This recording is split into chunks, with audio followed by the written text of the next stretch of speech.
Hi hello नमस्ते friends, तुमचा माझ्या चॅनलवरती स्वागत आहे। तर आज या व्हिडिओमध्ये मी तुम्हाला त्रिकटू सिरप बद्दल माहिती देणार आहे। तर हे एक आयुर्वेदिक मेडिसिन आहे ज्याचा वापर पोटाच्या संबंधित सर्व समस्यांमध्ये केला जातो। तर या व्हिडिओमध्ये मी तुम्हाला त्रिकटू सिरप बद्दल संपूर्ण माहिती देणार आहे, ज्याप्रमाणे याचा वापर केल्याने कोणकोणते फायदे भेटतात, याचा वापर कोणाला करायला पाहिजे, यामध्ये कोणकोणते इन्ग्रेडियंट्स आहेत, याचा वापर कसा करायला पाहिजे, किती दिवसापर्यंत करायला पाहिजे, हे संपूर्ण माहिती मी तुम्हाला या व्हिडिओमध्ये देणार आहे। तर हा व्हिडिओ शेवटपर्यंत पहा। तर व्हिडिओ सुरू करण्याअगोदर जर तुम्ही आमच्या चॅनलवरती नवीन आहात, आमच्या चॅनलला सबस्क्राइब नाही केलात, तर आमच्या चॅनलला सबस्क्राइब करा आणि आमच्या नवीन व्हिडिओच्या नोटिफिकेशनसाठी बेल आयकॉन प्रेस करा। तर सर्वप्रथम पाहूया यामध्ये कोणकोणते इन्ग्रेडियंट्स आहेत, म्हणजे यामध्ये कोणकोणत्या आयुर्वेदिक औषधी यांचा समावेश केला गेला आहे।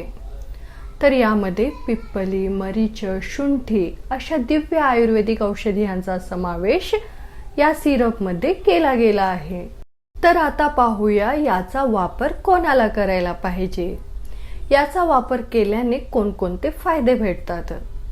तर सर्वप्रथम जर तुम्हाला इंडायजेशनची समस्या झाली आहे, अपचची समस्या झाली आहे, तुम्ही जे जेवण करता त्याचं चांगल्या प्रकारे पचन होत नाही, तुमची भूक कमी झाली आहे, अथवा तुमच्या पोटामध्ये खूप जास्ती गॅस बनत आहे, ब्लॉटिंग दिसून येत आहे, अथवा तुम्हाला कॉन्स्टिपेशन म्हणजे मलबद्धतेची समस्या दिसून येत आहे, अथवा तुम्हाला मळमळल्यासारखं फील होत आहे आणि कधी कधी उलट्या सुद्धा होत आहेत, तर या सर्व प्रॉब्लेम्समध्ये तुम्ही त्रिकटू सिरपचा वापर करू शकता। तर त्रिकटू सिरप काय करतो, तुमच्या डायजेशनला चांगला बनवतो, पाचन क्रियेला इम्प्रूव्ह करतो, तुमच्या पाचक अग्नीला वाढवतो, ज्याने तुमची भूक सुद्धा वाढते।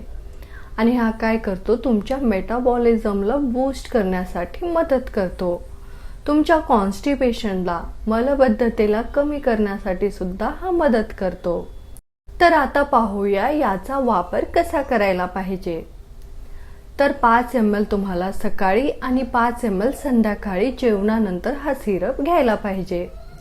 याचा वापर दोघे स्त्री आणि पुरुष करू शकतात, पण जे लहान मुलं आहेत ते याचा वापर 2.5 ml करू शकतात, म्हणजे सकाळी 2.5 ml आणि रात्री 2.5 ml जेवणानंतर घेऊ शकतात।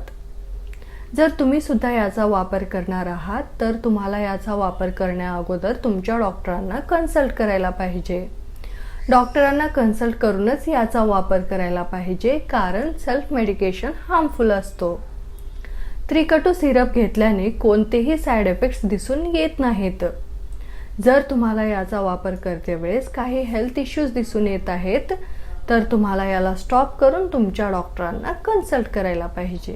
तर फ्रेंड्स, जर तुम्हाला माझा हा व्हिडिओ आवडला तर या व्हिडिओला लाईक करा आणि आमच्या चॅनलला सबस्क्राइब करा आणि आमच्या नवीन व्हिडिओच्या नोटिफिकेशनसाठी बेल आयकॉन प्रेस करा।